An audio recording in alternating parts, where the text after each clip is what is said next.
Chapter 1. The Saint in the Mud. The fog came off the rake in slow white folds, thick as funeral linen and just as cold.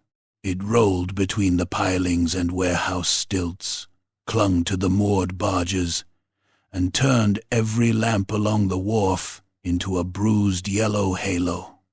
Altdorf had not yet woken properly. The bells in the upper districts were still drowsy. The merchants still snored behind bolted shutters.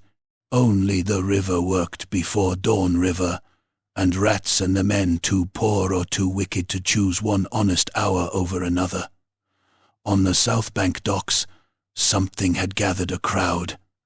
Not a noisy crowd, a wary one. Bargemen, lightermen, a pair of fishwives with red hands and rolled sleeves, stevedores with hemp burns across their palms, a beggar with one eye gone cloudy as old milk. They stood in a ragged crescent, a little way back from a loading crane, muttering through chapped lips and making signs against ill luck with fingers stained by tar and old blood. Nobody wanted to go nearer. Nobody wanted to leave either. Sergeant Bren of the watch was trying to keep them back and failing at both. He had a cudgel in one hand and his helmet pushed too far back on his head. His boots sank into the river muck each time he shifted his weight. "She's here," he muttered when he saw investigator Hannah Vogt coming down the wharf. "About bloody time." Hannah ignored the complaint. She moved with her coat buttoned to the throat against the wet cold, boots splashing through puddles black with bilge water and horse piss. Her face was long, pale, and sharp without ever having been pretty. A scar hooked the corner of her mouth into a permanent suggestion of contempt. She wore no breastplate, no polished gorget, no officer's sash, just a dark leather coat gone glossy at the seams, a sword at her hip, and a small river lantern swinging in one gloved hand. She looked less like an investigator and more like a debt collector who had stayed too long at her work. "What have we got?" she said. Bren cleared his throat. Barge hands found it at first light, thought it was some drunk sleeping against the cargo crates until they got close. Then one of them sicked up into the river. He jerked his chin toward the shape at the center of the crowd. "You'll see why." Hannah stepped under the crane arm and into the open patch of dock where the body lay. For one moment she thought, absurdly, of an altar. The corpse had been propped upright against a stack of split shipping crates, arranged into a sort of crude reredos.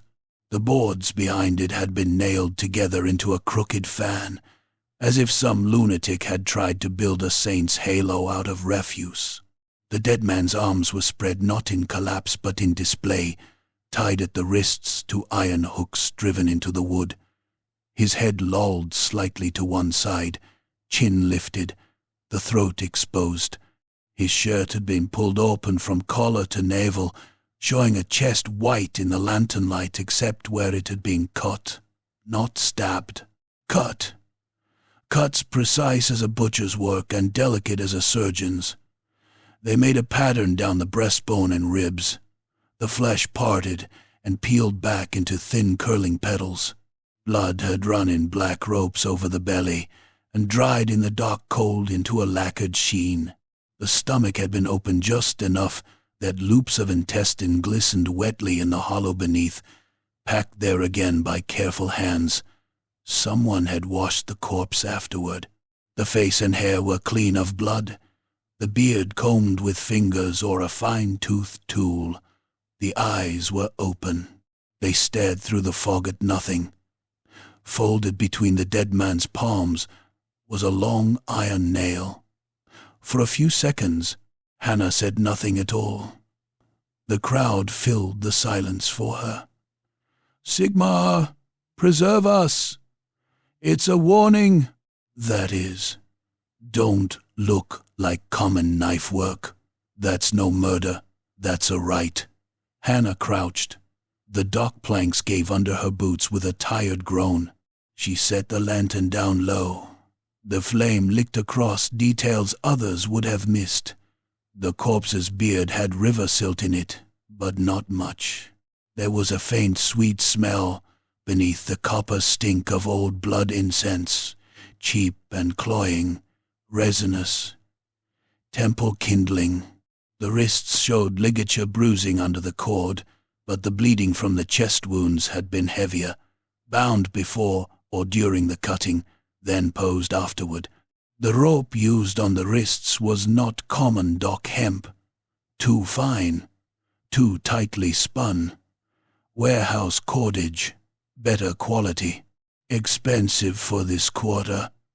She touched the dead man's cheek with the backs of her fingers, cold, stiff, but not frozen hard. Killed in the night. "You know him?" she asked without looking up.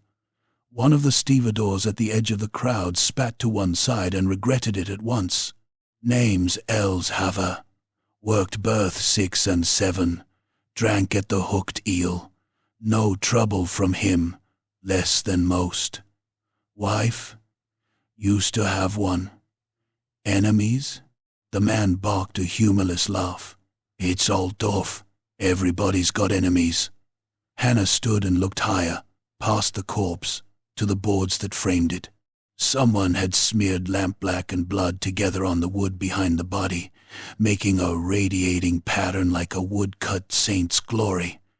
Crude, but deliberate.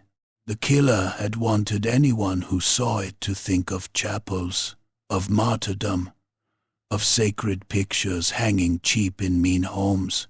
Only all the holiness had gone rotten. She had seen battlefield dead, arranged by scavengers, riot victims, men with faces kicked flat under cavalry boots. This was something else. Not frenzy, not simple cruelty. Performance. "Get the body cut down," she said to Bren. "Carefully. Nobody puts a hook through him, and I'll gut the first man who laughs." Nobody laughed. One of the younger watchmen stepped forward, swallowed twice, and began working at the cords with a knife. The corpse lurched when the first wrist came loose. Its full weight dragged against the second binding, and the remaining hook tore through skin and tendon with a sound like cloth ripping through wet fat. The hand came away half open, fingers still bent around the nail. The fishwife screamed. One of the bargemen crossed himself so hard he nearly punched his own teeth out. The body hit the planks with a sodden smack. A little blood water spurted from the open chest and ran between the grooves in the dock boards. Hannah crouched again and picked up the nail with a rag wrapped around her hand. It was old iron, square forged, black with rust, except where it had been cleaned. Not from the dock. Decorative. Old construction. Salvaged. "Bag it," she said. Bootsteps sounded behind her, measured, unhurried, and utterly certain they had right of way.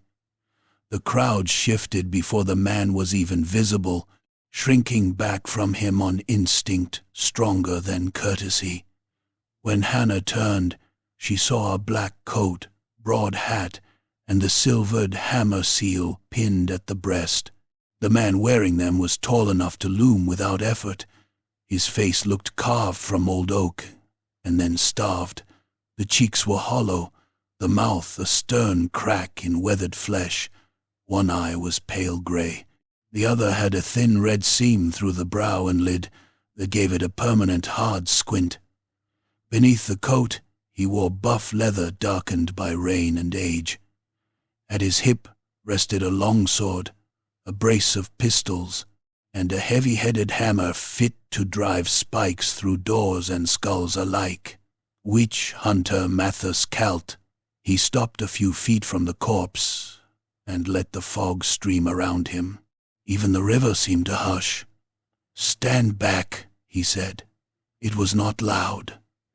It did not need to be. Bren and the others obeyed at once. Hannah did not. Kalt's gaze moved over the arranged body, the cut flesh, the iron nail. He inhaled once through his nose, as though scent alone told him what breed of sin he was facing. "Blasphemy," he said. "A sermon in carrion." Hannah straightened. "It's murder." He glanced at her then, giving her the brief, cool inspection one might give a dog seen in a chapel. "The two are not mutually exclusive." "No," Hannah said, "but one of them leaves footprints." A murmur ran through the crowd. Kalt ignored it. He moved closer to the body, crouched, and examined the open chest, with none of the usual revulsion. "The cuts are deliberate, ritualized." This pose. His gloved finger traced the angle of the dead man's arm in the air without touching it. Imitates devotional iconography. The nail, the open breast, the uplifted throat. Not random excess. There is doctrine in it, or parody of doctrine. Men do not invent such things from nothing. Dockside butchers do stranger work than scholars, Hannah said. Dockside butchers do not wash corpses and perfume them with incense. That pricked. She had noticed the incense but had not yet spoken of it. He had a nose on him, then, or experience she disliked admitting. He stood again and looked to the onlookers. "Names," he said. "All of you, those who found the body first, those who knew the dead, those who have seen foreigners by night, unlicensed priests, hidden gatherings, strange marks on doors or shrines. Speak now and be spared trouble later."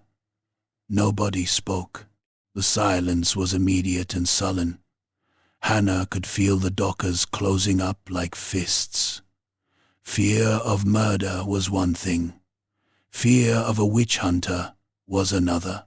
Men who might have mumbled useful scraps to the watch would rather bite off their own tongues than offer them under that gaze. She stepped between Kalt and the crowd by half a pace. "They'll speak to me, will they?" he said. "Yes. When? When they stop thinking you'll burn them for having unclean thoughts." The nearest fishwife made a noise too close to a laugh and turned it into a cough. Kalt's face did not change. If they have unclean thoughts, they should pray harder. And if they've got useful eyes, they should keep them in their heads long enough to use them. For a heartbeat, the only sound was the river slapping pilings below.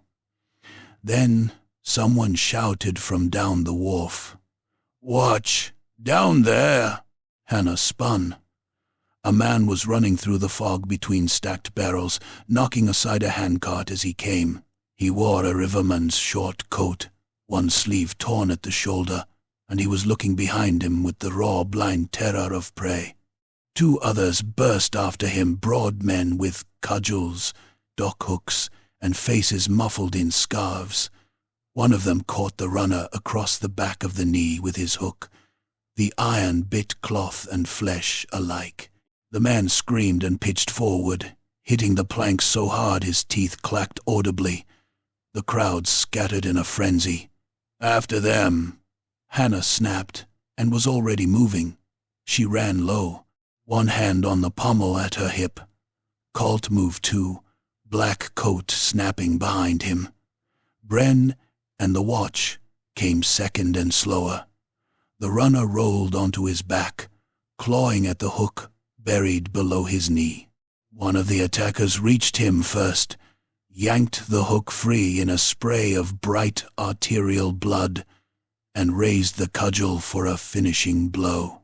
The man on the planks threw up an arm and howled. Hannah hit the cudgel man from the side. Her shoulder smashed into his ribs with enough force to stagger them both. She drew her sword as she collided, not in a flourish but in a brutal upward rip from the scabbard. The edge caught him under the jaw. Steel grated on teeth, split tongue, and tore through cheek in a fan of hot blood. He fell backward gurgling, hands clamped to a face that had come apart like butchered meat. The second attacker turned on her with the dock hook. He was stronger than quick. The hook whistled down in a savage arc, meant to cave her skull. Hannah stepped inside it. The iron prongs grazed her shoulder, punching through leather and scoring fire across her skin. Before he could wrench it back, she slammed the lantern she still carried in her offhand straight into his nose. Glass burst. Oil splashed. Flame licked across his scarf and beard in one hungry bloom. He bellowed a wet animal sound and swung blind. The hook caught the side of a barrel and tore out a spray of wood. Hannah chopped at his wrist. Her blade bit deep enough to open arteries.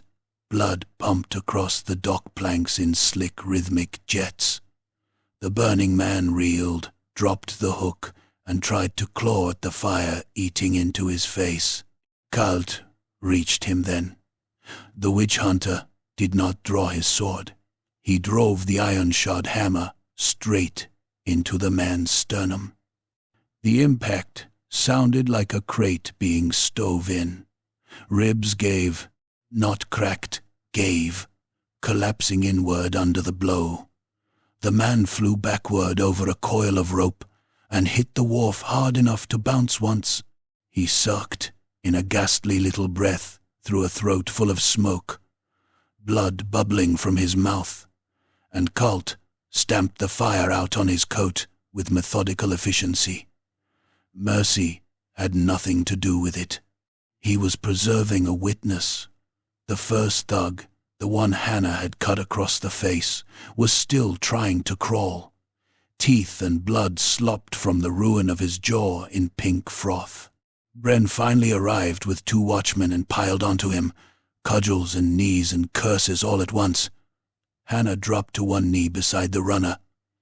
He was young, not more than 25, with river tattoos down, one forearm and eyes blown so wide with panic the whites showed all around the irises. Blood sheeted from the back of his leg. Hannah clamped both hands over the wound and felt the hot, slick surge between her fingers. "Look at me," she snapped. "Look at me, you bastard. Why were they after you?" He gagged on his own breath. "I seen it," he whispered. "By the sheds. Last night, I seen a gunshot cracked through the fog." The runner jerked. For an instant Hannah thought the sound had missed, and the man had only flinched. Then half his throat opened. The bullet had come in low under the jaw and gone out through the side of the neck in a fountain of blood and shredded gristle. It sprayed her coat, her cheek, her mouth with a hot metallic sheet. The man's words ended in a choking hiss. He kicked twice, heels drumming the dock, and blood pumped through Hannah's fingers in thick red bursts until there was too little left in him to pump at all. "Down!" Bren shouted belatedly. Too late. Hannah was already up, sword in one hand, her other slick with blood. She saw only a shape retreating through the fog at the far end of the wharf, a hat, a coat tail, the brief wink of pistol smoke swallowed by white river mist. Kalt fired one of his pistols at the shape. The muzzle flash punched a hole in the dawn gloom. Somewhere, a ricochet whined off chain. No cry followed. The killer or accomplice was gone. For a long while nobody moved except the river. Then Kalt reloaded with calm, economical hands, while the wounded thug made a ghastly keening noise through what was left of his face. Bren stared at the fresh corpse on the planks. The dockers had fled farther back, but not all the way. They watched from behind piles of netting and timber, with the avid horror of those who know they have just seen the true measure of the thing. Hannah stood over the dead riverman and wiped blood from her lips with the back of her wrist. The gesture only smeared it. This was no isolated slaughter, no one madman frenzy ending on a dock with one carved body and a bad smell. Someone had seen enough to warrant pursuit in daylight, and a bullet to the throat with watchmen standing yards away. Someone organized, someone confident, someone protected or desperate enough to act as though they owned the wharf and all who worked it. Behind her, Kalt said, "Now do you smell it?" Hannah did. Not incense this time. Not blood either, though there was plenty of that. Something larger. The rank certainty of rot under varnish, of filth dressed as virtue, of a hand bold enough to pose the dead like saints and kill the living to keep the tableau pure. The bells of Altdorf began to ring at last, carrying from the high temples over roofs and smoke and river fog. Morning had come to the capital of the empire. On the South Bank docks, it found 3 bodies and a murder still warm. Chapter 2. Sermons, sewers, and silk gloves rain came to Altdorf as a greasy drizzle that never quite became honest weather. It slicked the slate roofs, drummed on awnings, and turned the streets between dockside tenements into black seams of mud, cabbage leaves, horse dung, and gutter blood. By mid-morning the city had fully woken, and with waking came rumor. Rumor moved faster than plague in the capital. It slipped under doors, rode on draymen's tongues, and flew from market stall to temple porch with a speed that mocked the watch and all its boots. By the time Hannah Vogt crossed Fish Market Lane, the dead stevedore on the wharf had become 3 different things in the mouths of the city. A martyr, a blasphemer, a mutant nailed upright by the hand of Sigmar. None of the stories were true. That did not stop them growing teeth. She kept her hat low against the rain and shouldered through the crowd outside a cheap print seller's stall where broadside sheets flapped in the damp wind. Crude saints, heroic emperors, miracle scenes with halos like pie crusts, demons with claws too large and sinners burning in cheerful orange woodcut flames. The poor bought piety in ink because carved shrines cost money. Hannah slowed long enough to study them. One showed a saint with his breast laid open in devotion, face tilted heavenward, palms turned out in surrender. Another held a nail, like a relic. The style was rough, popular, familiar enough to vanish into the background of city life. Her jaw tightened.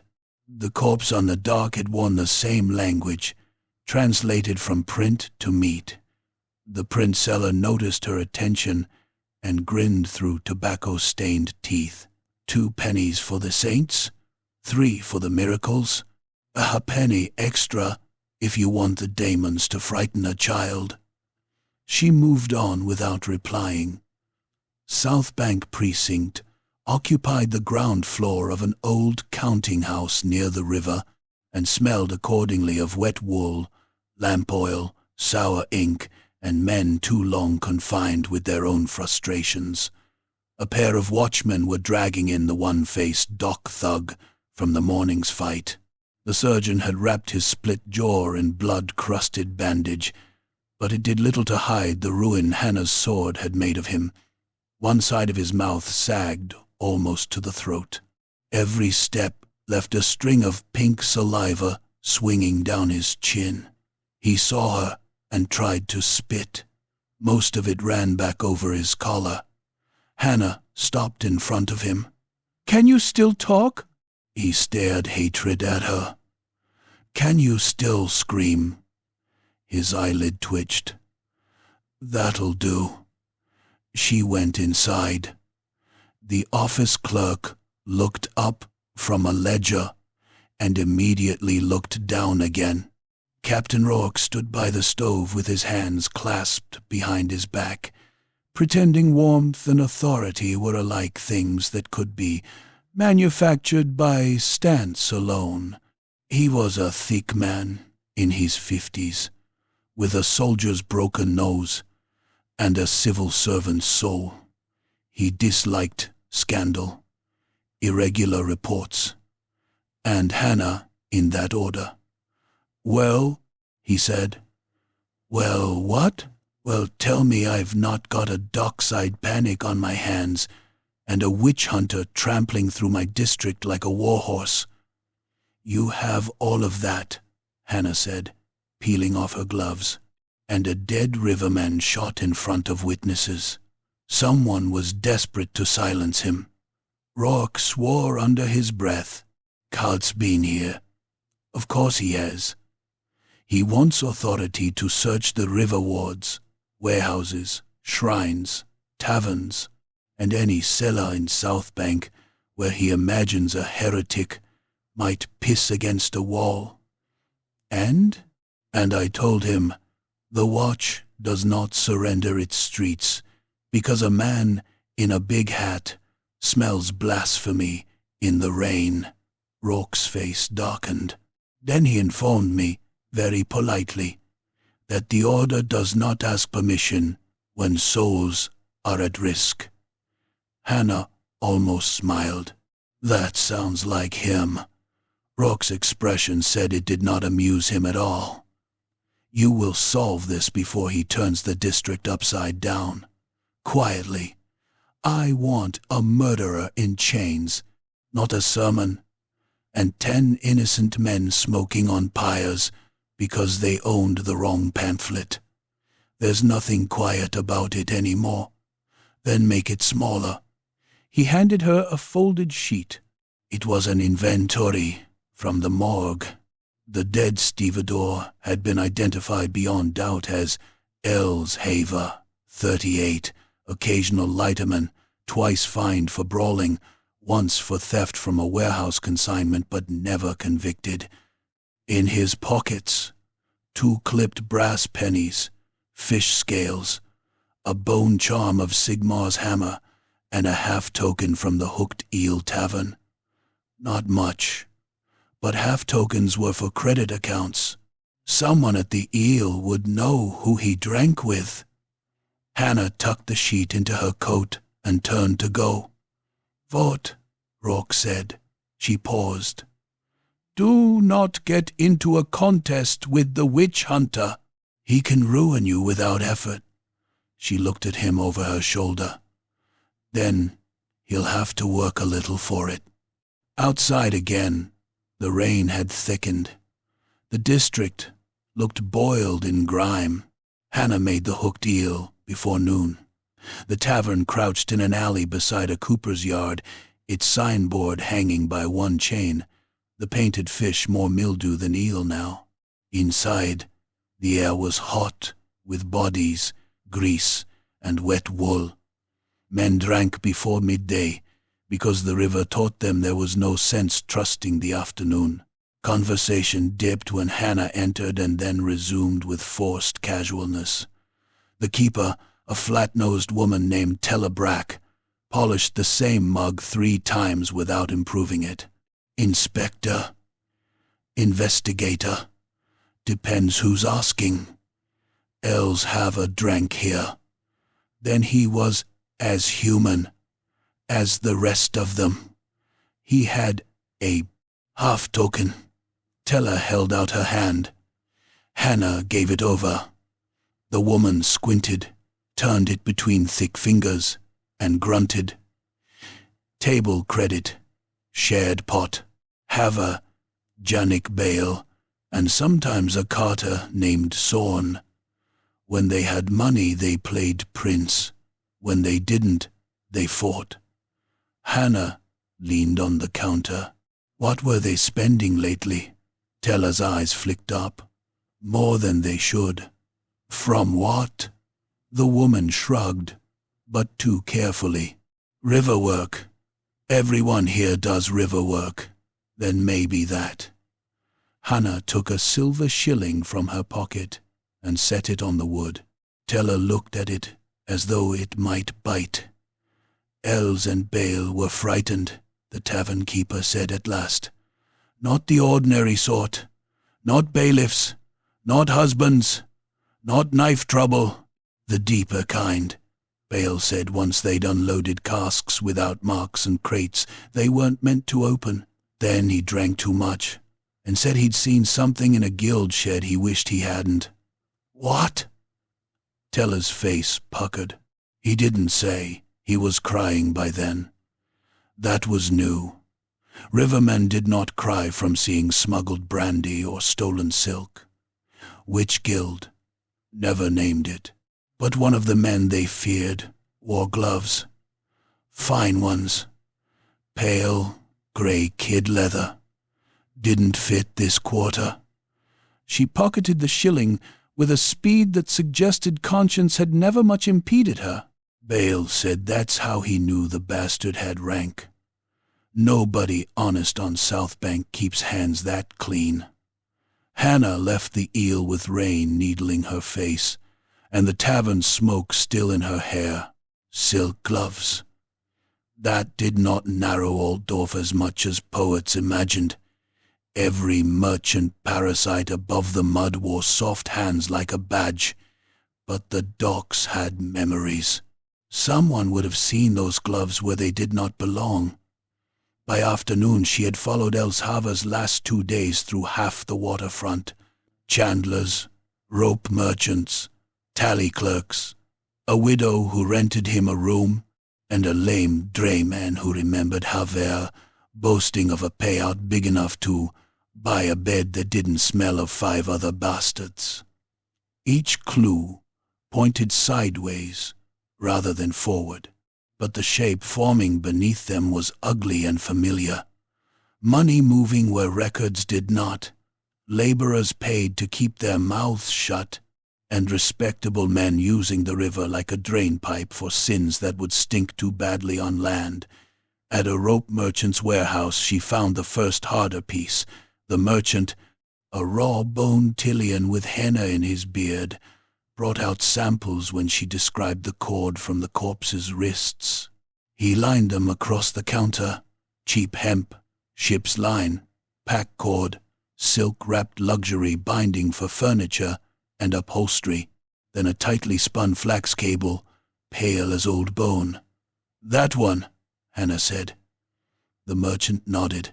Warehouse tie cord. Strong, fine, doesn't fray on bales. Bought by houses with money. Too dear for common dock work. Who buys it? In South Bank. He named 3 trading concerns and 1 guild warehouse broker.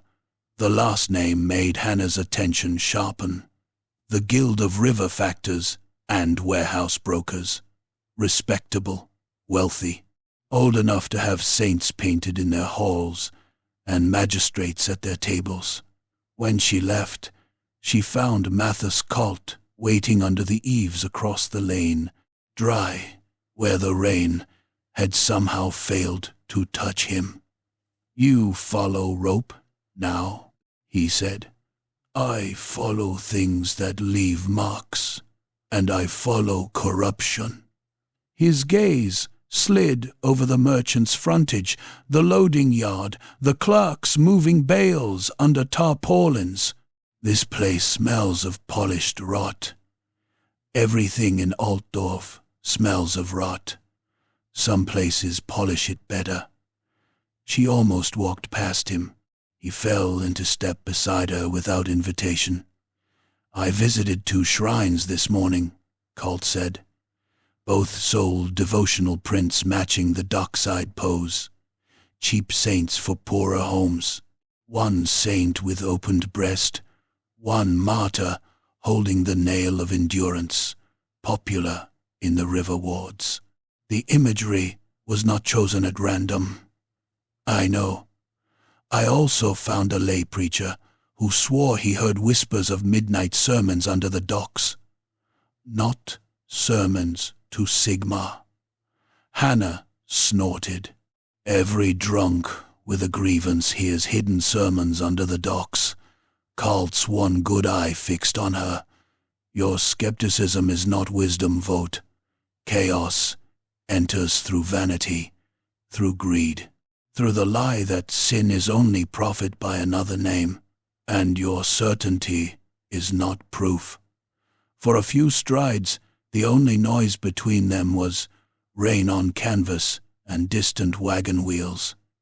Then Cult said, "The riverman who died this morning, you think he was silenced by smugglers? I think he was silenced by men with resources, nerve, and reason. And if those men kneel at darker altars, then I'll know it when I see it." He gave a thin, humorless smile. By then, it is usually too late. They reached Warehouse Row, where the river factors kept their long brick sheds and high-gated yards. Men moved cargo under the watch of clerks with covered books and even more carefully covered consciences. A pair of liveried guards stood at the entrance to one of the larger compounds, halberds in hand, expressionless in the rain. Above the gate hung the device of the Guild of River Factors and Warehouse Brokers, a barge beneath scales, all painted in faded blue and gold. Hannah stopped across the street, under an awning.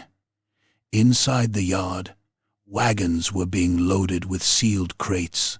The workers labored fast and without chatter.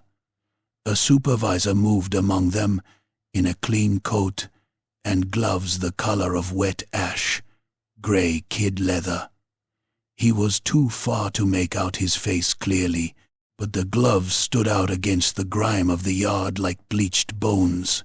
Colt saw them too. There. Yes. The supervisor turned slightly, speaking to a clerk. For one heartbeat, Hannah caught the profile. Narrow face, barbered beard, nose hooked like a hawk's beak. Not old, well-fed. A man who had never hauled his own weight farther than a counting-room stool. She memorized him. Then a wagon rolled between them, and when it passed, the supervisor was gone. "Let's go in," Colt said. "With what authority?" He touched the hammer seal at his breast. "Mine." "No." Hannah stepped away from the awning. "You go in there today waving that badge and the whole yard shutters up like a clam. Records vanish. Men disappear. Doors lock. I want names before panic. While you gather names, they cut throats." She rounded on him. "And while you thunder about heresy, they burn ledgers and bribe magistrates. You're not hunting mutants in a midden cult. These bastards wear perfume and dine with men who sign warrants." He stared at her, rain sliding from the brim of his hat. "Then perhaps your city deserves what feeds on it." Hannah's hand went to her sword without her thinking. His did not move, which somehow made it worse. Before either could sharpen the quarrel into something uglier, a scream ripped down the street. Not one scream, several. They turned together. A boy came sprinting from the mouth of a lane, barefoot, filthy, and shrieking as though devils had his heels. Behind him barreled a huge man in a leather apron, bald scalp shining with rain. One hand clamped around a hooked flensing knife, broad as a butcher's cleaver. Blood drenched the apron from chest to knee. Human blood, bright and fresh. The boy slipped in the mud and crashed into a rain barrel. It split, dumping filthy water over him. The giant reached him in 2 strides. Hannah ran. The butcher seized the boy by the hair and yanked his head back, exposing the throat. The knife lifted. Hannah hit him low, driving into the back of his knees. The big man staggered, but did not fall. He smelled of slaughterhouse heat and fresh offal. He roared and backhanded her with an arm like a timber beam. The blow landed across her temple. White burst through her skull. The street canted sideways. She tasted blood before she felt it. The butcher dropped the boy and came at her with the hook knife, punching down. She rolled. The blade sank into the mud where her face had been and struck cobble underneath with a metallic clang. He ripped it free in a spray of muck. Hannah slashed at his thigh. Her sword cut through apron and flesh, opening a red smile from hip to knee. The wound was deep enough to show yellow fat beneath the blood, but the brute only snarled and stamped at her head. A pistol boomed. Cult's shot took the butcher in the shoulder. Cloth, meat, and a fist-sized gobbet of blood burst from the back of the man's coat. Still he stayed on his feet, shock and momentum carrying him a step farther. Then Cult was in with a hammer. He swung not like a duelist, but like an executioner. The hammerhead smashed into the butcher's wounded shoulder and drove bone fragments through muscle with a crack loud as snapping axle wood. The man screamed, a huge wet hog scream, and chopped wildly with the knife. The hook caught Cult along the ribs. Leather parted. Blood sheeted black across the witch hunter's coat. He ignored it. Hannah came up from the mud on one knee and thrust under the apron into the butcher's lower belly.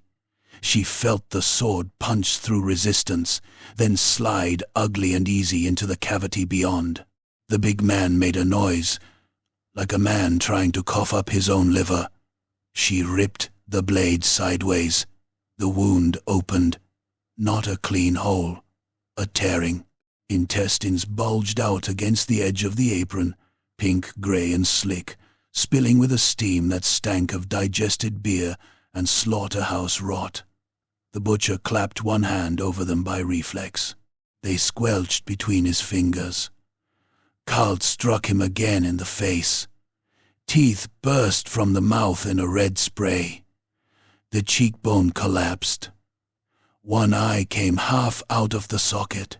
The brute toppled backward into the lane mouth, hit the wall, and slid down it, smearing brick with brain-sick blood and a ribbon of bowel. Silence took the street for half a second. Then the boy began to sob. Hannah wiped rain and blood from her eyes and looked past the dying butcher into the lane. There was a workshop there, a tanner or curer's shed by the smell. On the threshold lay a man in guild livery with his throat opened to the spine.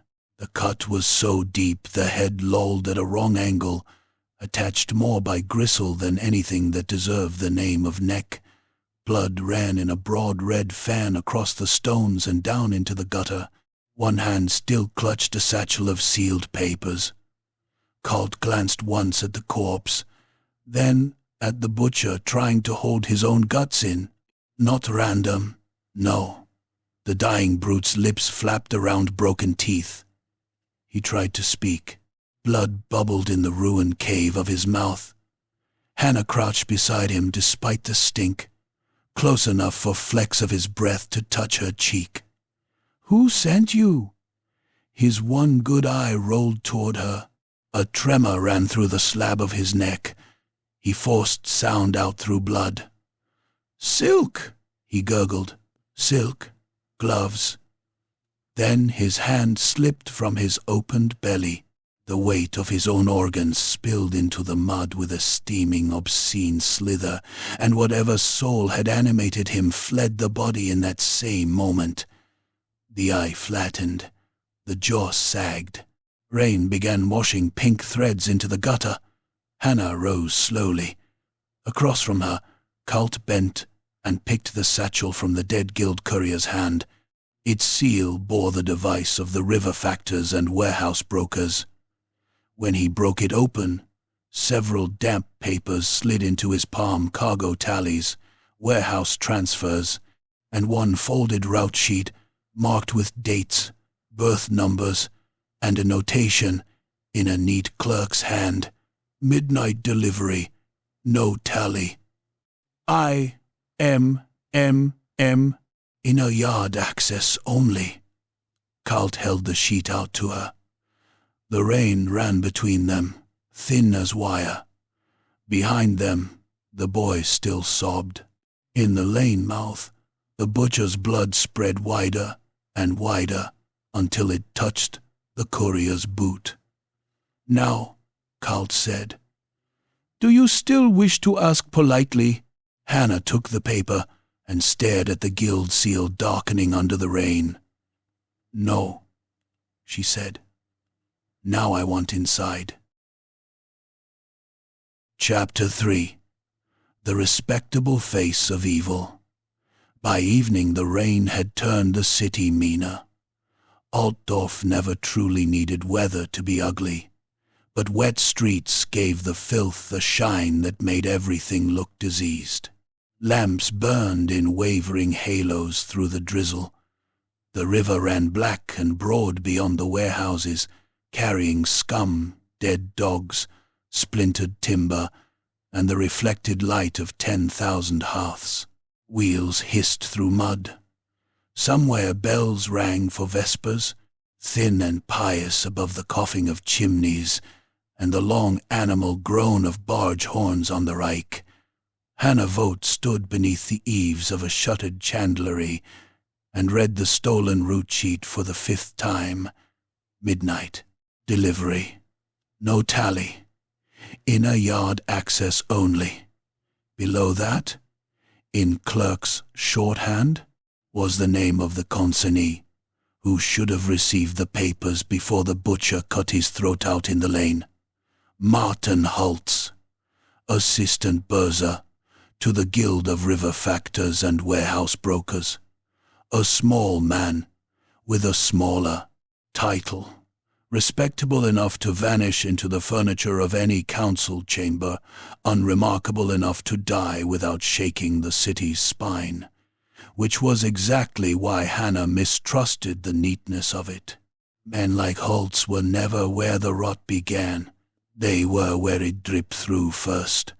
Cult stood beside her with one hand inside his coat, palm pressed against the bandage beneath his ribs where the butcher's hook had opened him.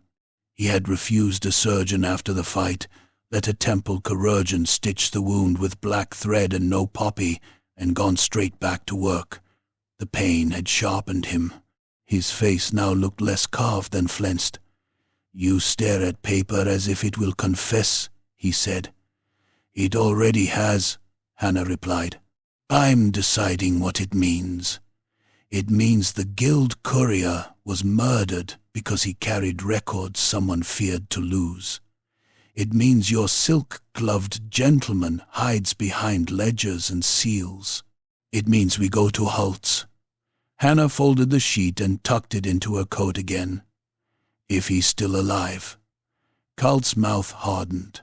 "If he is not, then we are later than I like."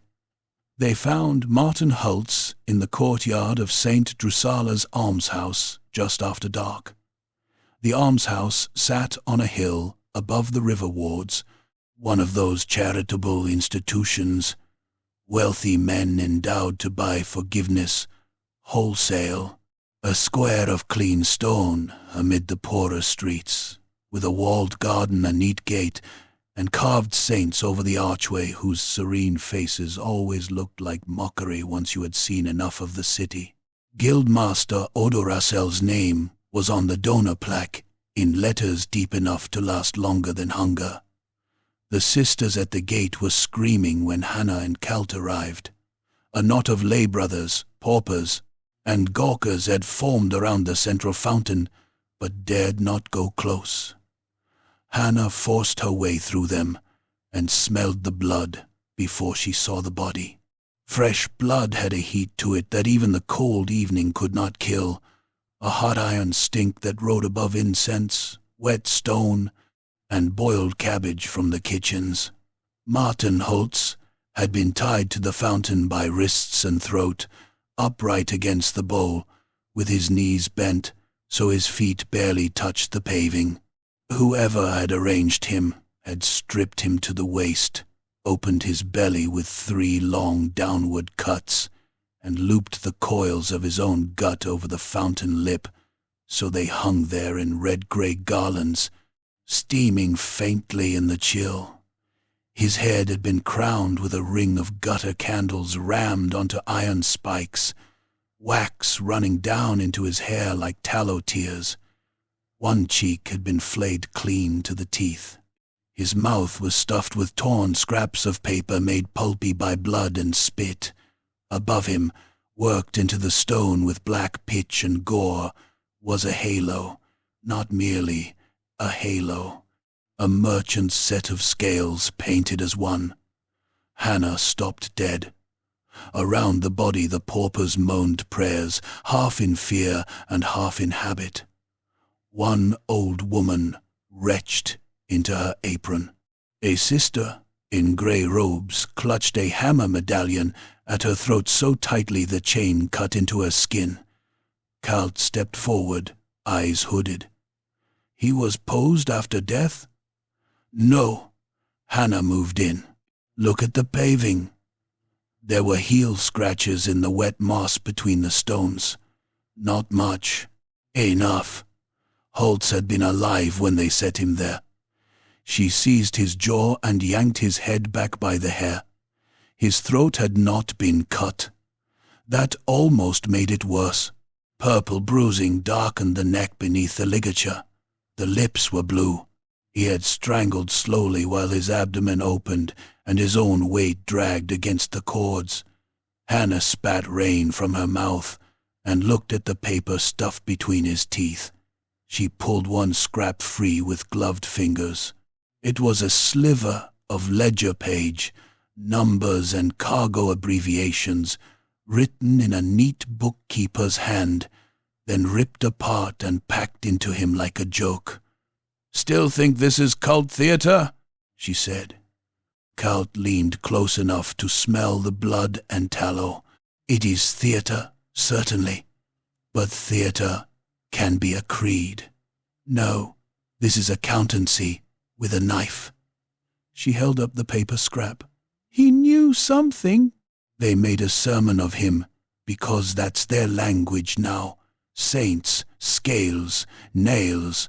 The bastard killing these people wants judgment to look holy. Kalt's pale eye tracked the scales painted over the fountain. Judgment often does. Hannah ignored that. She looked past the corpse, past the courtyard, to the donor plaque in the wall. Odo Rassel, benefactor, patron, provider of bread, blankets, and clean stone for the old poor to die on. Respectability carved in marble. The idea of his name hanging over Holtz's opened guts turned coldly in her head. "Clear them out," she said. Kalt turned to the lay brothers and sisters, and though he did not shout, the authority in his voice hit them like blows. "All of you, back to your prayers, back to your cells. Anyone who touched this body will remain for questioning. Anyone who lies to me will wish they had not." They scattered. Hannah searched Holtz thoroughly. His hands were clean, nails trimmed, fingertips ink-stained. No weapon, no purse. A single signet token of the guild sewn into the inner cuff. On his left forearm, just above the wrist, was a shallow abrasion, as if something fine and hard had rubbed him there repeatedly. A bracelet? No. Restraint. She straightened and turned, as Lise Murnau came hurrying through the arch with her skirts hitched clear of the mud. The lay priestess looked grey with cold and fury, rain shining on the dark braids stuck to her neck. "I heard at the riverside shrine," she said, breathless. Then she saw the fountain fully and stopped as if someone had struck her. "By Sigma." "Don't spend piety on him," Hannah said. "Spend your eyes. Does the pose mean anything?" Lee swallowed, forcing herself closer. She had more courage than most ordained men Hannah had known. Her gaze moved over the crowned candles, the gutted abdomen, the uplifted head. The scales worked into the halo. "Yes," she said quietly. "Not from formal temple art. From guild arms prints, cheap devotional sheets commissioned for holy days. There's a woodcut of Saint Corda, the penitent, standing before the divine scales with her sins laid open. It's vulgar stuff, for common distribution. I've seen it in bread lines and at charitable houses. Commissioned by whom?" Lee's eyes lifted to the donor plaque. No one spoke for a moment. Then Kalt said, "We have climbed from the dock mud into a respectable hall." Hannah almost laughed, though there was nothing funny in it. "No, we always started here. The mud just made it easier for them to bury people." The sisters gave them a small chamber to examine the scraps cut from Holtz's mouth. Under lamplight the pieces yielded little at first, but enough pieces still bore matching abbreviations and warehouse marks that Hannah began laying them into rough order across the table. Birth numbers, seal codes, night movements, inner yard access, unlisted consignments, bodies of cargo without names. Human freight, she thought suddenly, and the thought made her skin tighten. Not slaves, not exactly. This was the empire, where men preferred their atrocities laundered through proper forms. But people could disappear as neatly as bolts of Tylian silk once the river took them. Paupers, debtors, vagrants, widows with no kin to complain. Men paid off and then silenced when they learned what passed through locked sheds under guild protection. The killings were not random butcheries. They were discipline. A hand rapped sharply on the chamber door. One of the lay brothers peered in, white-faced. "There's a man at the postern asking for investigator vote. Says he knows about the dock murders." Hannah and Kalt rose together. The man waiting in the rain outside the postern gate was bundled in a barge cloak with the hood drawn low, but Hannah knew him at once, by the river tattoos and the twitch in his left cheek. Janik Bale. Not dead after all. Not yet. He looked like he had not slept in a week. His eyes were red-rimmed, his beard full of rain, and both hands shook so badly he had to keep them jammed under his armpits. "You bastard," Hannah said. "I watched a man die for what I thought was your name. That was hence. Worked my berth sometimes." Janik's words came in ragged bursts. "They took him because they couldn't find me. I been hiding in coal lofts and bilges since dawn." Kalt stepped in close enough to fill the postern arch. "Then speak, before your luck fails." Janik flinched hard at the sight of him. "I ain't talking in front of that."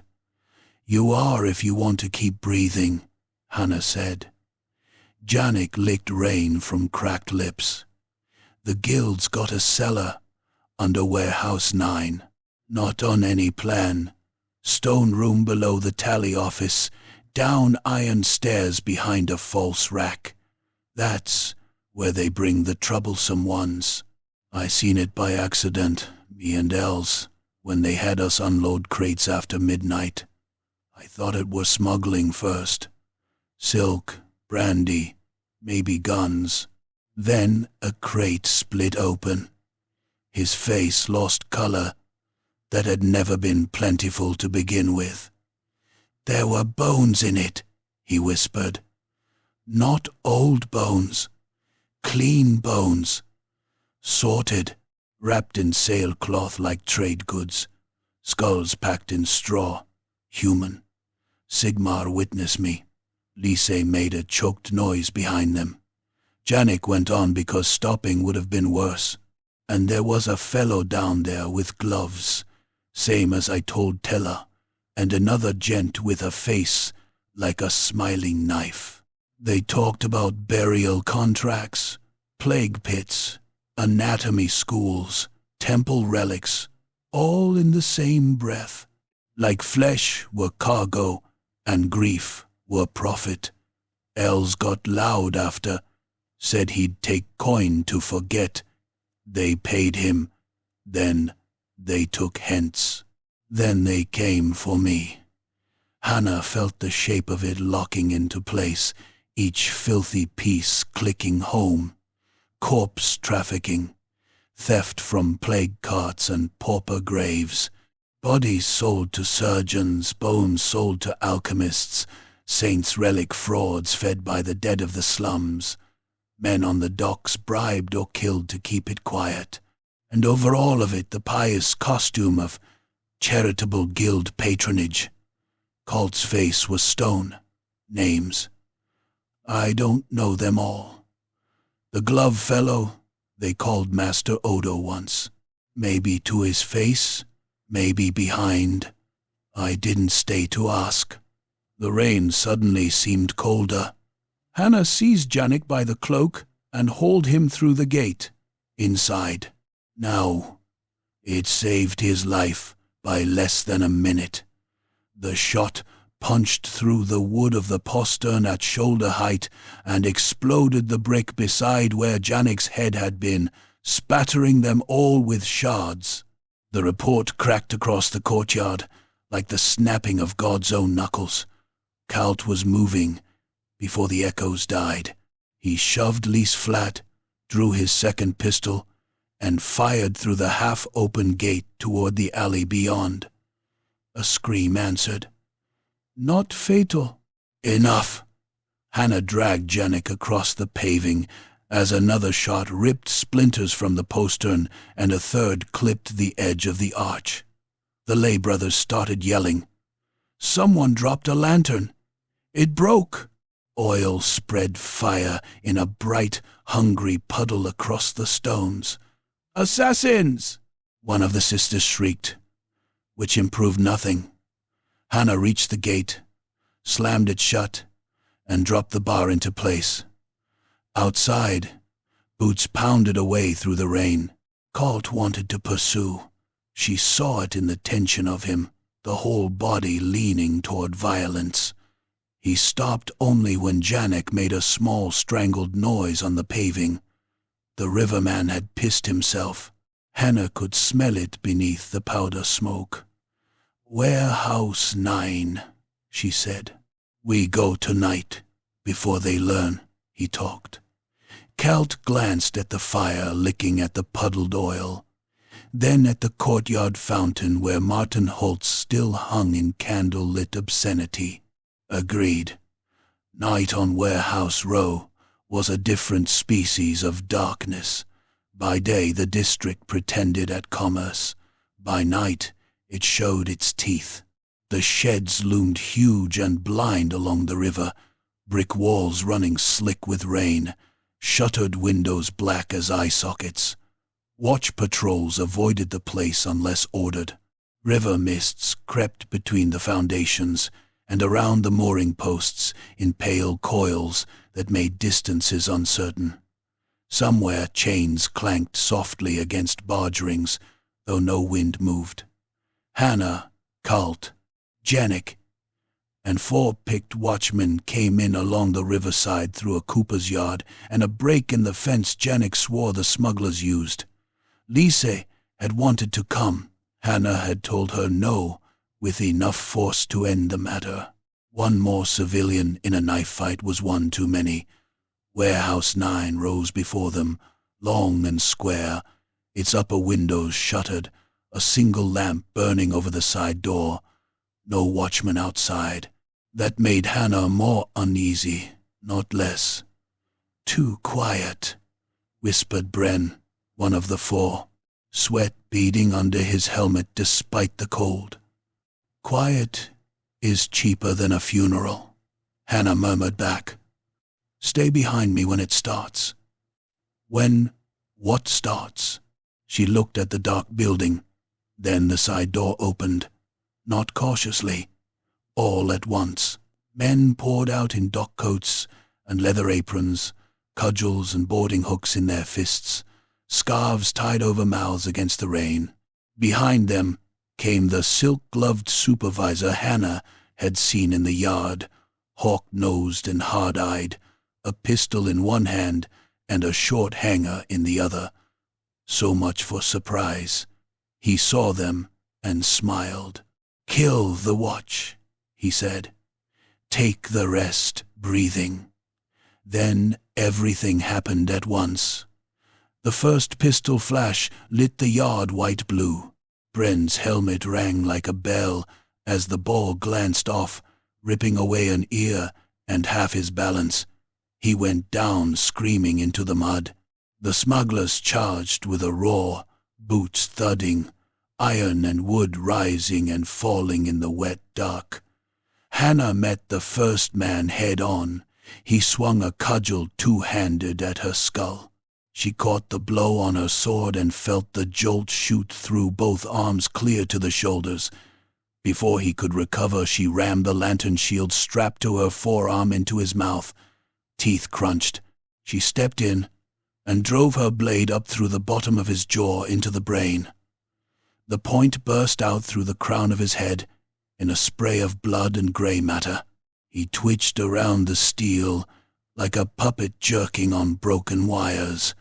To her right, Colt fired once, point blank.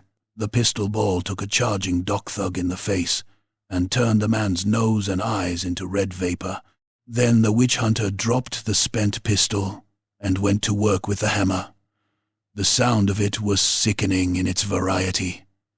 Skull, shoulder, forearm, knee. Each impact had its own note. Bone broke wet in the rain. One man tried to hook Kelt's ankle and lost the hand for it when the hammer came down on the wrist and flattened it to a sack of blood and finger bones. Another took the iron head in the chest and folded around it, ribs collapsing inward, breath spraying pink from his lips before he hit the mud. Janik bolted for the warehouse door, exactly as Hannah had feared he would. Panic made fools of men faster than drink. The silk-gloved supervisor saw him too and moved with ugly speed, boots splashing through the yard. He fired. The ball took Janik high in the back, spinning him half around and dropping him to hands and knees. Before the riverman could crawl, the supervisor reached him and stamped his face into the mud. "Alive, I said!" He snarled to his own men and bent to grab him by the collar. Hannah cut down one thug in front of her, shoved the corpse aside, and went for the supervisor. A man with a boarding hook intercepted her. He jabbed low. The prongs tore through her coat at the hip and bit into flesh. Pain flared hot and immediate. She snarled through her teeth, trapped the haft under her arm, and hacked at the attacker's neck. The first blow lodged in collarbone. The second went deeper. On the third, the head sagged sideways, and a flood of blood hit her sleeve like hot rain. She ripped free and kept moving. The supervisor had dragged Janik half to the door when Colt collided with him from the side. The pistol discharged between them, the shot going wild into the yard wall. Then they were in a clinch. The silk-gloved man surprisingly strong, the witch hunter stronger. The hanger flashed, and opened Cult's already bandaged ribs again. Blood blackened the coat. Cult answered by headbutting him hard enough to break cartilage. The supervisor reeled back with his nose flattened, blood pumping over his mouth. Hannah reached them just as someone inside the warehouse shouted, "Fire!" Orange light blossomed through the cracks in the shuttered windows. For one stunned heartbeat, no one moved. Then smoke belched under the eaves, thick and greasy. They were burning it. Of course they were burning it. The silk-gloved supervisor laughed bloodily through his ruined nose and slashed at Cult again. Hannah stepped behind him and drove her sword through the meat of his lower back. The point punched out through his belly in a burst of blood and steaming gut. He froze, staring down at the blade sticking from him with an almost offended expression. Hannah twisted. His legs gave. She yanked the sword free, and he fell over Janik in a gush of dark blood that spread instantly in the rain. Inside Warehouse 9, fire found pitch, oilcloth, old rope, and dry wood all at once. Flames punched through the roof in 3 places, roaring upward. Men still alive in the yard broke and ran. One made it 5 paces before Bren, half deaf and streaming blood, clubbed him behind the knee and dragged him down like a dog worrying a boar. Cult seized Hannah's arm. The records. She looked at the burning warehouse, then at Janik, gasping in the mud, with blood bubbling from the hole in his back. If there was proof inside, it would die with the fire. She tore free and ran into the smoke. Heat hit her like an opening furnace door. The interior was already a hell of crackling beams, hanging sparks, and stacked crates beginning to sweat flame from their seams. Smoke rolled thick under the rafters, greasy enough to taste. Hannah crouched low and pushed toward the tally office at the rear, using Janik's directions and sheer bloody stubbornness. A clerk lay near the desk with his throat cut, hands still bound. Killed before the fire started. On the far wall stood a false rack of ledger shelves. Hannah kicked it. It shifted. Behind it yawned a dark mouth of iron stairs, descending into stone. She went down into hotter air and worse smells. The cellar was real. Stone chamber, iron hooks in the ceiling, work tables, crates split open, bones everywhere. Not tumbled carelessly, but sorted. Bundled femurs, stacked ribs, skulls packed in straw, wax tags tied to jawbones, the whole obscene commerce of death reduced to inventory.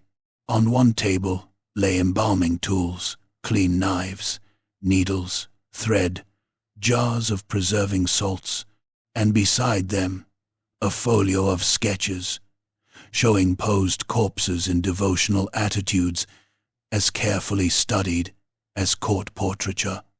At the center desk sat the ledgers. Hannah snatched up 3 at random and stuffed them under her coat. A loose sheaf slid to the floor. Charcoal sketches, donor lists, names, birth numbers, hush payments. One drawing snagged her eye even in the smoke. A woman bound upright on a scaffold above a wharf, candles at her feet, river behind her, head tilted in false beatitude beneath a crown of rays. At the bottom, in a precise hand, a title, The Living Saint, under it, a time and place. Grand Wharf. Dawn.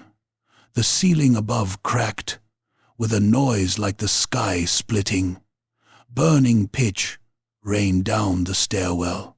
Hannah grabbed the sketch and ran.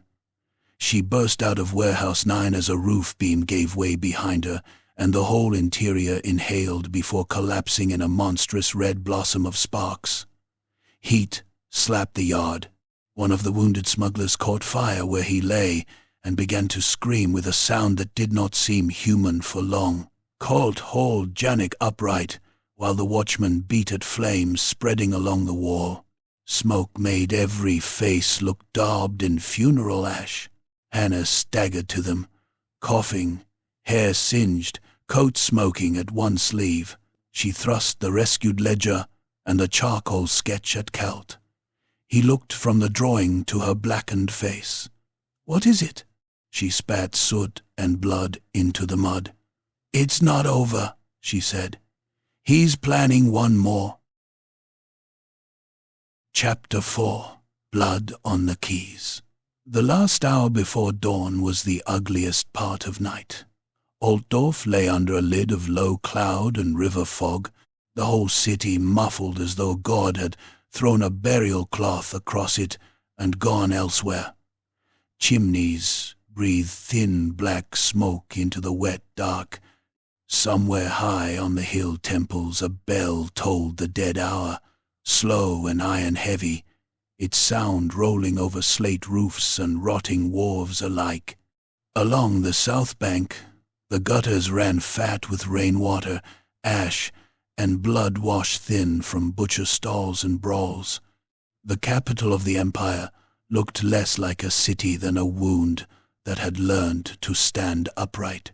Hannah Vogt came out of Warehouse Row blackened with soot, her coat scorched, one hip wet with blood, where the boarding hook had torn her, and the charcoal sketch of the final tableau clenched so hard in her fist the paper had gone soft with sweat and rain. Grand Wharf. Dawn. There had been other pages in the cellar. Ledgers, payments, burial contracts, lists of plague dead sold by weight, names of surgeons, alchemists, charnel men, and temple thieves, all tied together by guild seal and false charity. Enough filth to drown a magistrate 10 times over, if any magistrate in Altdorf could still blush. But the sketch was the real knife. It was not a record of what had happened. It was a promise. The living saint. Cult stood in the drifting smoke, face striped with soot and blood, his reopened side wrapped in a makeshift binding, already gone black. He held one of the salvaged ledgers under his coat like a relic or a warrant, depending on which hand he meant to use it with. Janik Bale sat propped against a cooper's wall, breath rattling wet in his throat, the gunshot in his back leaking through fingers that could no longer press hard enough to matter. "He'll need a victim," Celt said. Hannah looked at the sketch again. A woman bound upright on a scaffold over the river.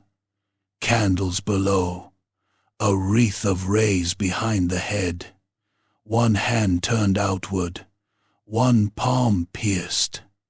Not random. Never random. She saw Lise Monau's face in her mind and felt something cold slide down her spine. "He already has one," she said. They ran. The riverside shrine of Sigmar stood on a lane above the fish. Stairs, a low stone chapel whose roof sloped like a bent back against the weather. Poor men came there to pray before loading barges, poorer women to beg candles for the dead they could not bury properly, and all of them because Lise Murnau kept the place cleaner and kinder than most grander temples bothered to keep their own souls. The shrine door hung open. A lamp burned on its side in the threshold, flame dying in spilled oil. Inside, one acolyte lay face down before the altar, with the back of his head caved in so deeply that grey-white pulp showed through hair and blood.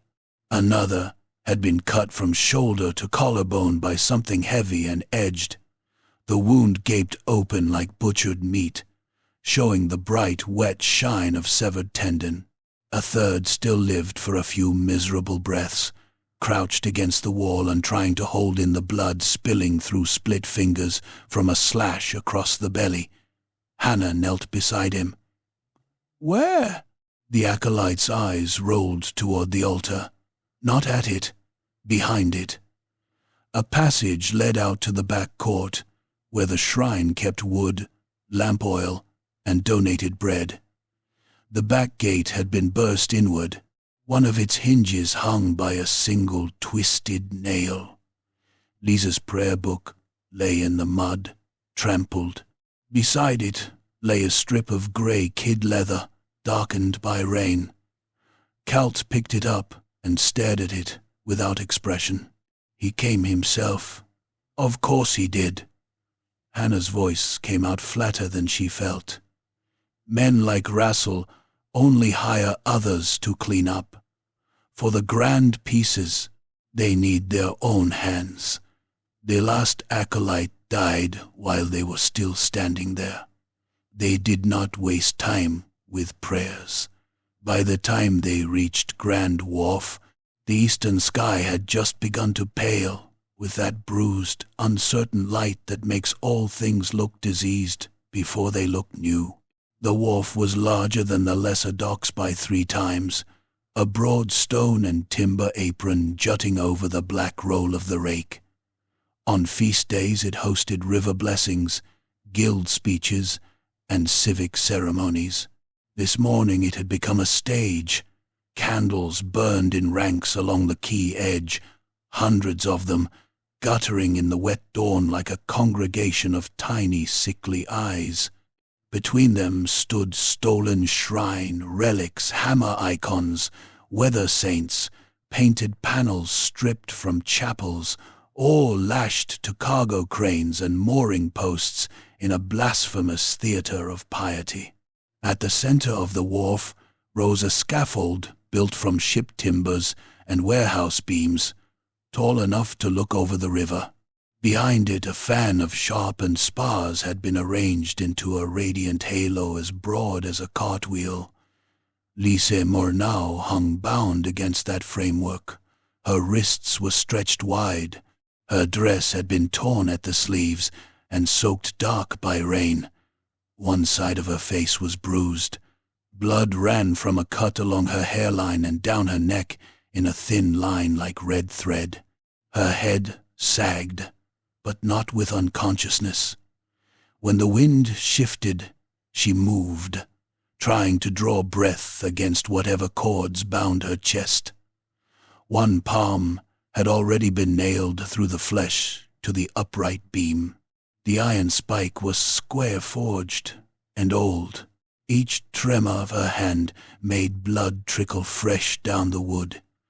At the foot of the scaffold stood Odo Russell, guildmaster, benefactor, donor of bread and blankets, smiling patron of almshouses and temple roofs.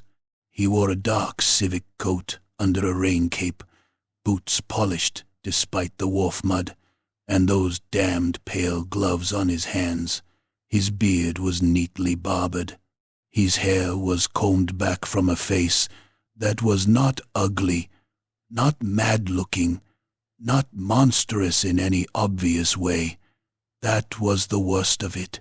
He looked like the kind of man invited to lay foundation stones and judge charity raffles. Only his eyes gave him away. They shone with the flat, ecstatic brightness of a man who has mistaken appetite for revelation. Around him moved perhaps a dozen hired men, dock thugs, warehouse enforcers, a few in old guild livery, with scarves over their mouths, pistols, cudgels, boarding hooks, short swords. Men paid enough to stand between their master and consequences for one wet morning. Russell was speaking, not to any crowd, for Hannah and Kalt had come early enough that the common wharf had not yet filled, but to Lise, to the river, to the city he imagined listening. And they call it charity when they throw crusts to the swine they breed, he was saying. I gave them form. I gave them meaning. Mud and hunger are not lives, my dear. They are waiting rooms, but arranged properly, with devotion, with art. He spread his gloved hands toward the candles, the relics, the bound woman. Even refuse may become memorable. Cult did not wait for more. In the name of Sigmar and the lawful authority of the order, he shouted, voice carrying over water and timber. Stand down and release her. Every head on the wharf turned. Russell looked almost annoyed to have been interrupted. Then he saw who had come, and smiled the way a host smiles when expected guests arrive late to supper. Investigator, he called. Witch hunter, you do ruin occasions. Hannah stepped out from behind a stack of tarred rope with her sword drawn. Rain ticked on the blade. You've been killing your own workers, robbing graves, selling the dead and dressing it all in sermon paper. Occasions already ruined. Rassel's smile sharpened. Selling? No. Allocating. The city wastes everything. Bodies, sorrow, belief. I merely found markets. He tilted his head toward the ledgers under Kalt's coat. And now you have found my books, which means I cannot leave loose threads. He turned and laid a hand almost tenderly against the beam beside Lisa's nailed palm. She bit her lip hard enough to bleed again rather than cry out. She was necessary only because she understood the iconography, he said. A pity. Such earnest faith, such clean eyes. The city will love what I make of her. Hannah had heard enough. Take the left flank, she said to Kalt quietly. He did not look at her. And you? I'm going up. Then the wharf exploded into motion. The first shots came from both sides, almost together. Kalt's pistol flame punched the dawn, and one of the men near the scaffold spun backward with half his cheek gone. A guild enforcer on the crane platform fired in answer and hit one of the watchmen Hannah had brought from Warehouse Row square in the chest.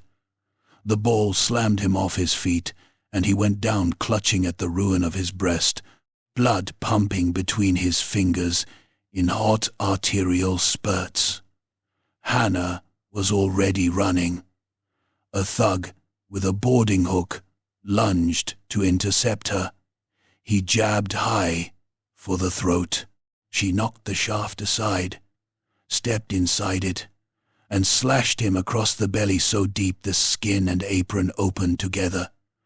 His guts bulged instantly through the cut, glossy and steaming in the rain. He looked down in disbelief, both hands flying to hold himself shut, and Hannah punched him off the quay edge into the Black River, where the current took him and his entrails together. To the left, Kalt waded into 3 men at once. The witch hunter fought like a punishment come due. His first hammer blow struck a swordsman on the side of the head and flattened ear, temple, and skull into one red paste. The man dropped without sound beyond a wet cough.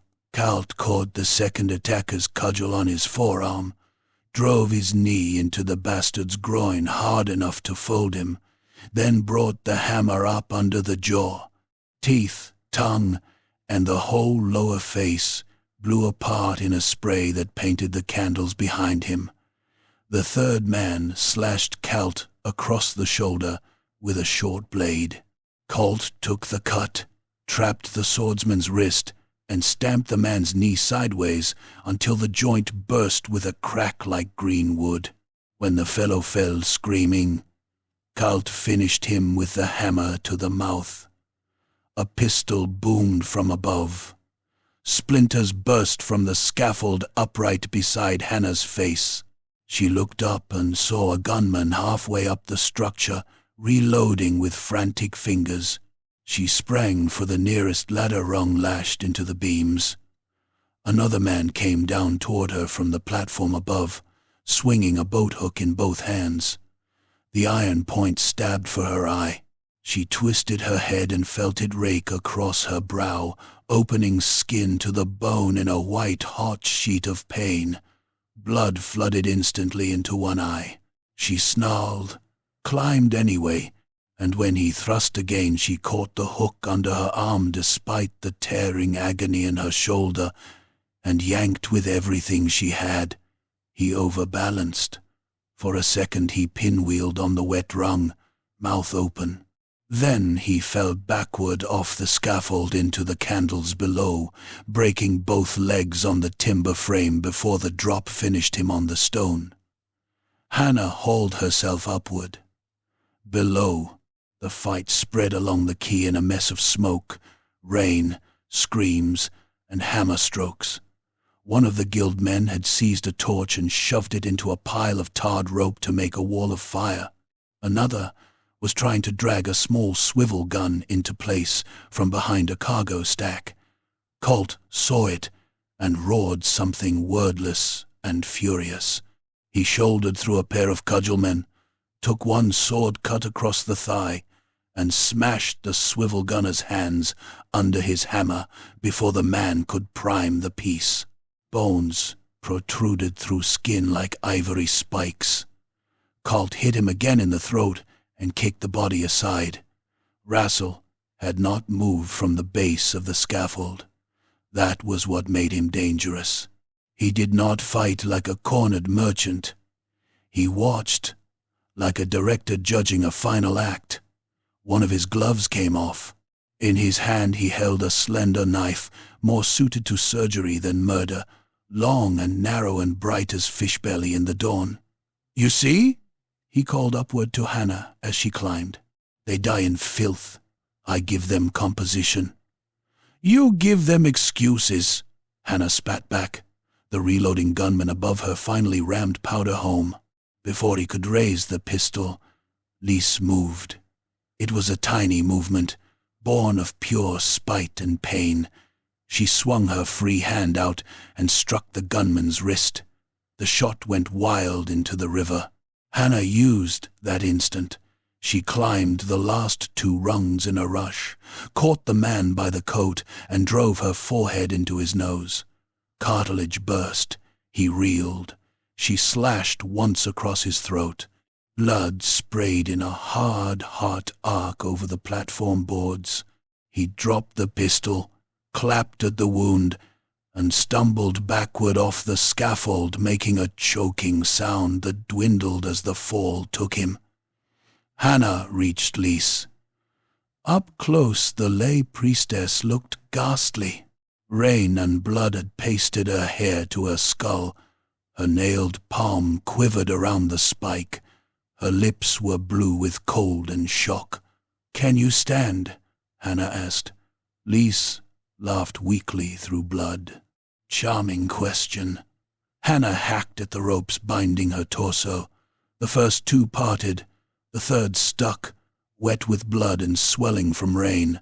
Hannah soared harder. Below, boots thudded on the scaffold ladder. Rassel was coming up. "Of course he is," Hannah muttered. The final rope gave. Lise sagged sideways. Hannah caught her under the arm and nearly lost them both off the platform when pain lanced through her wounded hip. She hauled Lise against the central beam instead. The nail. It still pinned Lise's hand to the wood. "There's no gentle way," Hannah said. "Then don't use one." Hannah gripped the spike with both hands and pulled. It did not move. The square iron had punched through flesh and into oak. She braced one boot against the beam, ignored the blood, making her grip slick, and heaved again. The nail tore free with a sucking wooden shriek and ripped Lisa's palm open wider as it came. Lise screamed then, a raw animal sound that cut through all the rest of the noise below. Russell climbed onto the platform smiling. There was blood on his coat now, not his own. The pale glove on one hand was soaked red to the wrist. In the other, he held the slender knife low and precise, as if they stood in some well-lit operating room, rather than on a rain-slick scaffold above a river battle. "You spoil the line," he said. Hannah put herself between him and Lisi. "What line?" "The uplift of misery." His gaze flicked to the open palm, the broken pose, the smeared blood where the tableau had been ruined. Real anger showed then. Not loud, but absolute. "I curate what this city deserves to remember. You curate freight." Something moved in his face at that, not shame, but contempt that anyone could reduce his grand self-mythology to the trade it had always been. "You think too small, investigator. Bodies are stock, belief is stock, fear is stock. What is a guild if not a machine for turning waste into value? The dead of the slums rotted uselessly until I found buyers. The noisy workers threatened the order of things until I taught them beauty. Even now, look below." He gestured with the knife. "To the fighting men, the fire, the river, all this chaos. And one composed image will outlive it." He lunged. He was faster than he looked. The knife came not at her throat but under her guard for the kidney. Hannah turned just enough that the point glanced off rib and carved a hot line along her side. She slashed in answer. He slipped back, the blade shaving a strip from his sleeve. Not a dockside bruiser, then. He had learned his violence somewhere finer and more expensive. He came again in a flurry of close thrusts, the knife punching and darting like a striking adder. Hannah gave ground across the narrow platform, boots sliding on blood and rainwater. His cuts were not meant to frighten. They were meant to open arteries cleanly. One nicked her forearm, another scored her collar, nearly taking the ear with it. She parried one thrust and felt the shock of good steel meeting better-tempered metal. Below them, Calt bellowed her name. No help could reach her in time. Russell smiled as he pressed. "You see it now, don't you? All the city is arranged atop slaughter. I merely stopped pretending the arrangement was ugly. Hannah, let him drive her one pace farther, until her back nearly touched the outer rail of the scaffold, and the drop to the quay yawned behind her. Then she stumbled on purpose." Russell saw weakness and committed. He thrust straight for the throat. Hannah twisted. Sideways. The knife went past her jaw into the beam behind. Before he could wrench it free, she seized his gloved wrist in both hands and slammed his forearm down against the timber edge. Bone cracked. He hissed and tried to knee her. She took the blow in the thigh, drove forward into him, and bit his wrist. Not elegantly, not as a tactic one boasted of. She sank her teeth through glove and skin, hard enough to taste blood in the sour tang of fine leather. He screamed and loosened his grip. The knife fell. Then Hannah headbutted him. His nose burst across his face. He staggered. She hit him again with the pommel of her sword, once to the mouth, once to the temple. Teeth flew bright and white into the dawn rain. He reeled against the rail, one hand windmilling for balance. Still, he sneered through blood. "You are mud with a badge, and you're just another bastard who thought a clean coat made him holy." She kicked his knee. The joint bent backward with a wet popping crack. Russell collapsed onto the rail, half sitting, half hanging. For the first time, true fear widened his eyes. All the theater peeled off him in an instant. No prophet, no artist, just a soft man at the edge of a long fall. Below, the surviving guild thugs were breaking.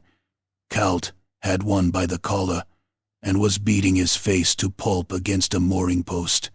Another fled outright into the river. The wharf bells had begun to ring the dawn watch. Men from nearby berths were emerging from the fog, staring upward in horrified fascination. "Help me!" Russell gasped. Hannah looked at him. For a heartbeat she saw every corpse. Els Haver posed in splintered halo. Martin Hultz strangling on his own opened gut. The acolytes in the shrine. Janik bleeding out in the yard. The sorted bones in the cellar. The poor sold by the pound. All the city's discarded flesh turned into profit under this man's charitable seal. She did not offer a hand. The broken knee slipped. Russell toppled over the rail with a strangled cry and caught for one impossible instant on a loop of ceremonial chain hanging below the platform. The chain wrapped under his arms and jerked him to a stop hard enough to wrench both shoulders from their sockets. He screamed. The sound echoed over the water. Then the chain tore loose from its hook. He fell through the fan of sharpened spars beneath the scaffold. One punched through his flank. Another drove into the meat of his thigh. They slowed him just enough that when he hit the quay below, he did not bounce. He broke. The back of his skull burst on the stone in a black-red star. One arm lay folded under him, at an angle no limb of the living keeps for long. Blood spread across the wharf between the candles he had set so carefully, washing their flames out one by one. Silence did not come all at once. It arrived in pieces. A dropped cudgel, a moan, someone sobbing, the river slapping wood, Kalt's breath sawing through his teeth, the bells overhead still tolling dawn while smoke drifted, and the last of the hired men either fled or lay where violence had taught them stillness. Hannah cut the rest of Lisa's bindings and lowered her carefully to the platform. Boards. The lay priestess cradled her torn hand against her breast, face white as salt. She looked down at Rassel's ruin and closed her eyes. "Is he dead?" she whispered. "Yes," Hannah said. Kalt climbed the scaffold more slowly than he had gone into battle. Blood soaked his coat from shoulder, side, and thigh. His face looked old suddenly, carved not from oak, but from something that had burned and then cooled too fast. He looked from Lise to Hannah to the corpse below. "Justice," he said. Hannah glanced at the ledgers under his arm, then across the broad wharf, where dawn was now showing the dead in full detail. Guildmen, watchmen, hired killers, respectable boots in dirty blood. "No," she said. An ending. He did not argue. As the city finally gathered dockers, priests, watch patrols, gawkers, the first horrified clerks from the guild quarter, the shape of the truth began to spread. Not all of it. It never would. Too many records had burned. Too many names in the ledgers belonged to men whose money reached upward. By noon, there would be denials, seizures, sealed chambers, convenient suicides, and magistrates suddenly ill. The machine that had fattened Rassel would lose one gilded cog and grind on. But the Ripper's work was over. Below the scaffold, rainwater and blood ran together toward the river. A cheap devotional print, torn loose from one of the stolen relic boards, drifted across the quay and stuck for a moment in the spreading red at Rassel's feet. It showed a saint in benediction, face serene, untouched by mud. Then the blood-thinned water took it and washed it into the rake.